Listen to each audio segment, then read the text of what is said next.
ha identificado y desarrollado, decía, una serie de técnicas de limitación del poder. 6 probablemente sean las características esenciales para que podamos ubicarnos del contexto en el cual hablar de las instituciones y hablar del respeto a la ley tiene sentido. Primera institución, la idea de los derechos fundamentales, entendido ante todo, como lo sugiere Luigi Ferrajoli, como la esfera de lo no disponible por los poderes, pero también de lo no disponible que no. Es decir, los derechos de libertad, por ejemplo, suponen un freno, algo que no es disponible para el poder público. Pero los derechos sociales suponen algo que no solamente, digamos, no es disponible, sino que impone obligaciones de hacer al propio poder público. En segundo lugar, la segunda gran técnica es precisamente la división de poderes, bajo la lógica de que el poder se autolimite y se controle. Un tercer mecanismo es el del principio de legalidad. Insisto, el principio de legalidad ante todo referido a las autoridades, bajo la lógica de que una autoridad no puede hacer otra cosa sino aquello que le está expresamente facultado por las normas. En cuarto lugar, el principio de supremacía constitucional, entendiendo a la Constitución, a la norma constitucional, como la norma fundante y fuente de validez del resto de las normas. Puede haber normas inválidas en la medida en la que son contrapuestas a la Constitución. No obedecer o no aplicar una norma que es contraria a la Constitución no significa desobedecer el derecho. Al contrario, significa precisamente actuar el Estado de Derecho, si entendemos como Estado de Derecho la vigencia de las normas que respetan los derechos fundamentales en primera instancia. Luego está el principio de rigidez constitucional, complicar la modificación de la Constitución para proteger el núcleo duro de los contenidos normativos de esta frente a los vaivenes de la política. Es más complicado modificar la Constitución. ¿Por qué? Porque se busca impedir que cualquier mayoría pueda eventualmente modificar preceptos fundamentales. Y finalmente el principio de control de la constitucionalidad, es decir, la existencia de instituciones, que no pueden ser tampoco estas omnímodas, pero que sirven como una garantía de prevalencia, de que la prevalencia de la Constitución será respetada por todas las normas y por todos los poderes. Todo lo anterior pone en evidencia que el Estado de Derecho no equivale a mera legalidad o lo que algunos llaman Estado de leyes o lo que algunos autores han definido Estado jurídico. El Estado de Derecho supone un Estado de derechos, en donde por supuesto rige el principio de subordinación de todos, operadores políticos, gobernantes y gobernados ante la ley. Pero también el hecho de que esa ley cumple ciertos principios y requisitos, primero entre todos el respeto de los derechos fundamentales de los individuos. Pero además, si no estamos solamente frente a un Estado de Derecho, sino ante un Estado democrático de derecho o una democracia constitucional, ello supone que, además de las determinadas cualidades de protección garantistas a las que hemos hecho referencia de los derechos en el orden jurídico, éste debe tener reglas, es decir, leyes e instituciones que deben ser el resultado de aquella interacción determinada, de una interacción determinada que involucre a los ciudadanos, es decir, el involucramiento de los ciudadanos. En síntesis, legalidad y democracia conjuntas suponen el respeto de las reglas, pero no de cualquier regla, sino determinadas reglas como base del juego democrático.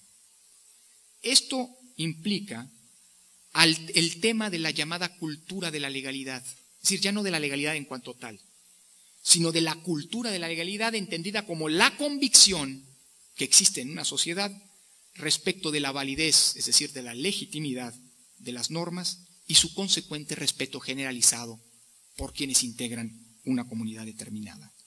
Luigi Ferrajoli dice, o lo define la cultura de la legalidad así: como el sentido común respecto del derecho y las instituciones jurídicas en lo individual, en lo singular, que se difunde y opera en una determinada sociedad. Cultura de la legalidad supone una relación de los destinatarios de las normas con el respeto a las mismas. Repito, no de cualquier norma, de las normas del Estado de Derecho. Y es que al final del día, el derecho solo tiene sentido cuando regula efectivamente las relaciones de convivencia entre ciudadanos y entre estos y las autoridades. Cuando existe, por el contrario, una inobservancia generalizada, el derecho pierde su función normativa y se convierte en letra muerta. El problema es que a falta de derecho, cuando la gente no obedece el derecho, cuando las autoridades no obedecen el derecho, no queda más que la fuerza. La ausencia de normas o de respeto de las normas, de vigencia de las normas, del acatamiento de las normas y de las instituciones que las respalden, supone una regresión al estado de naturaleza. Y en el estado de naturaleza, como nos enseña la teoría clásica, no gana nadie. Nadie gana ante la falta de vigencia de las normas, ni siquiera los más poderosos. Alguien podría decir, ¿cómo que los más poderosos no ganan del acatamiento de las normas? Si son los primeros en beneficiarse del punto. O cuando las normas son mera defensa de privilegios, son los primeros en ganar. Bueno, no es así, aparentemente lo es. Pero la gran lección de la teoría política clásica, empezando por Hobbes, es que cuando se abre la puerta de regreso al estado de naturaleza, en donde la falta de normas abre la puerta también al ejercicio del poder a partir de la mera fuerza, el poder de la mera fuerza, el poder del más fuerte, acaba siendo siempre relativo. El más fuerte hoy probablemente no lo sea mañana. Y en este sentido, nadie, ni siquiera el más fuerte en el contexto en el que estamos hablando, acaba beneficiándose.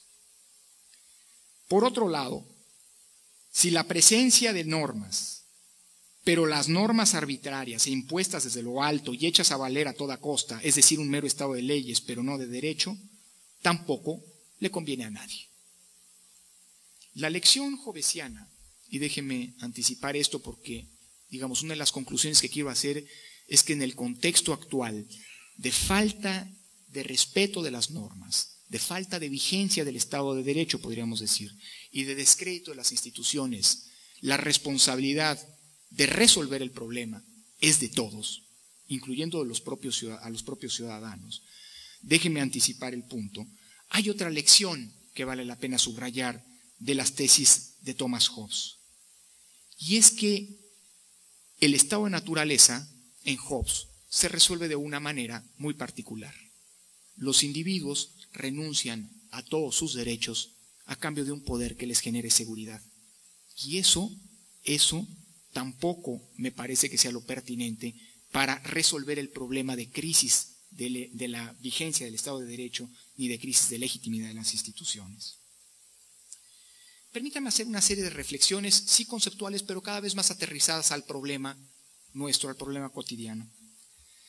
La democracia es, ante todo, una forma de gobierno.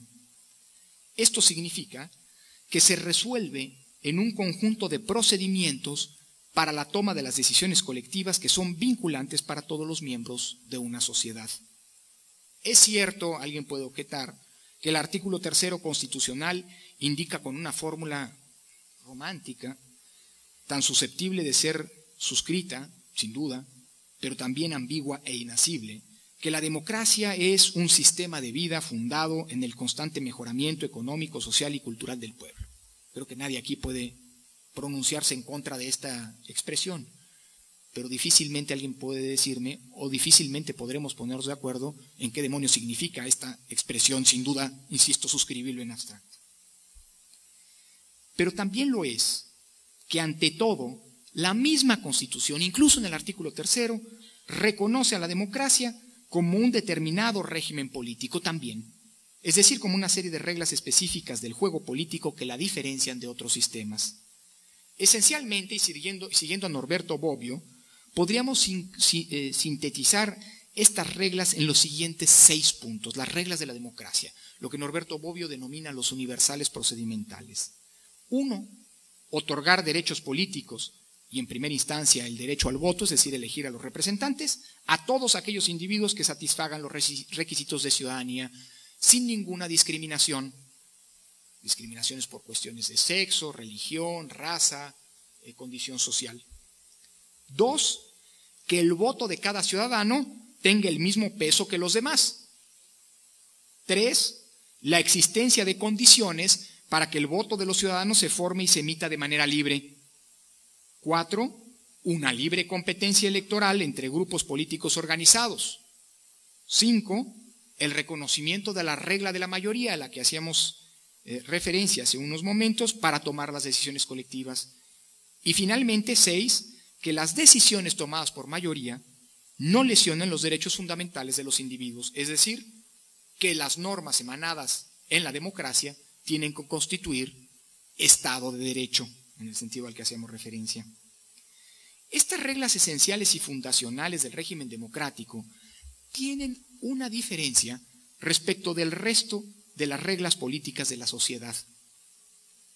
Estamos hablando de las reglas del juego, no de las reglas emanadas de las reglas del juego, no de las decisiones políticas en cuanto tales. Estamos hablando de cómo se juega el juego político en las democracias.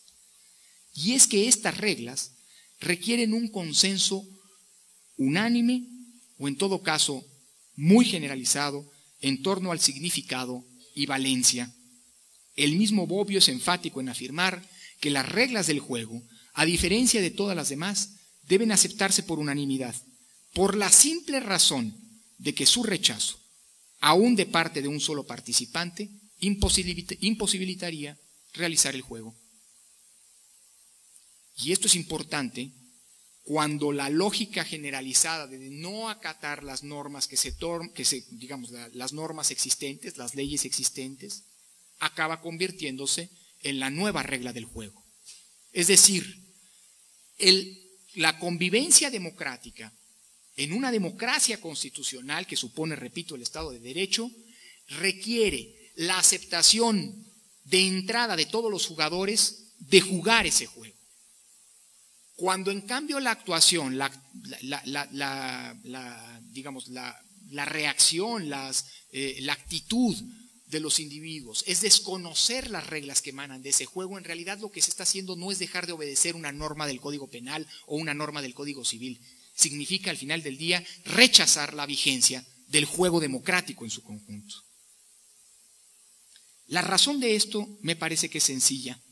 Solo a partir de esa aceptación generalizada puede entenderse y justificarse el respeto recíproco de los pactos como base de la convivencia social pacífica. Y déjeme adelantar una tesis. Uno de los problemas que estamos viviendo en nuestro país es la ruptura o la no aceptación generalizada del pacto de convivencia social. Y una de las maneras de resolver el problema en el que estamos metidos es, sin lugar a dudas, repensar una reformulación del pacto. No estoy hablando del pacto político, no estoy hablando del pacto de poder, no estoy hablando del pacto de poder, del pacto entre los actores políticos, estoy hablando del pacto social. O todos asumimos, esta es la tesis, que jugar bajo las reglas del sistema democrático constitucional, es decir, que parte de la aceptación de las reglas del juego, pero también de las reglas que emanan como parte de la decisión política, es condición sine qua non para la convivencia pacífica, o simple y sencillamente estamos abriendo las puertas para la reintroducción del estado de naturaleza en donde no gana nadie. En ese esquema, en el esquema de la aceptación de las reglas del juego, no tiene cabida el individuo dispuesto a vivir en un estado en el que por definición los pactos son transgredidos, porque porque en ese caso esa convivencia pacífica no tiene posibilidades de subsistir. Es decir, al final del día lo que estamos jugándonos, para decirlo en pocas palabras, es la viabilidad de nuestra sociedad como una sociedad